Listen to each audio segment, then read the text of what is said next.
જામનગર, રાજકોટ અને અમદાવાદ આ ત્રણ મહાનગર કે જ્યાં સિવિલ હોસ્પિટલમાંથી પ્રાથમિક જે સુવિધા છે તેની ઉણપ સામે આવી છે, જે આંખે વળગે તેવી છે। રાજકોટની સિવિલ હોસ્પિટલની બેદરકારી। સૌરાષ્ટ્રભરમાંથી દર્દીઓ સારવાર માટે આવે છે, પરંતુ અહીં પાણીની વ્યવસ્થાનો અભાવ છે। પાણીના કુલર છે તો નળ ગાયબ છે, જ્યાં નળ છે ત્યાં પાણી નથી આવતું અને આવી સ્થિતિ જામનગરની જીજી હોસ્પિટલમાં પણ જોવા મળી છે। ઉનાળાની કાળઝાળ ગરમીમાં દર્દીઓ તેમના પરિવારજનો માટે પીવાના પાણીનું અહીં આયોજન નથી। પાણીની પરબ છે પરંતુ નળ નથી। ગંદકી એટલી હદે છે કે ઊભું પણ ન રહી શકાય। અમદાવાદની સિવિલ હોસ્પિટલમાં પણ કંઈક આવી જ દશા જોવા મળી છે। અહીં પાણીના પરબની દુર્દશા છે। મોટાભાગના નળ તૂટેલી હાલતમાં છે। પીવાના પાણીના સ્થળ આસપાસ તો ગંદકીનું સામ્રાજ્ય જોવા મળી રહ્યું છે।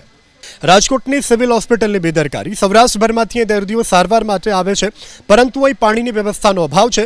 પાણીના કુલર છે તો નળ ગાયબ છે, જ્યાં નળ છે ત્યાં પાણી નથી આવતું અને આવી સ્થિતિ જામનગરની જીજી હોસ્પિટલમાં પણ જોવા મળી છે। ઉનાળાની કાળઝાળ ગરમીમાં દર્દીઓ તેમના પરિવારજનો માટે પીવાના પાણીનું અહીં આયોજન નથી।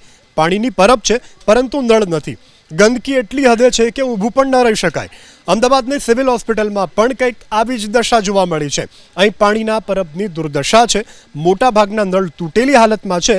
પીવાના પાણીના સ્થળ આસપાસ તો ગંદકીનું સામ્રાજ્ય જોવા મળી રહ્યું છે।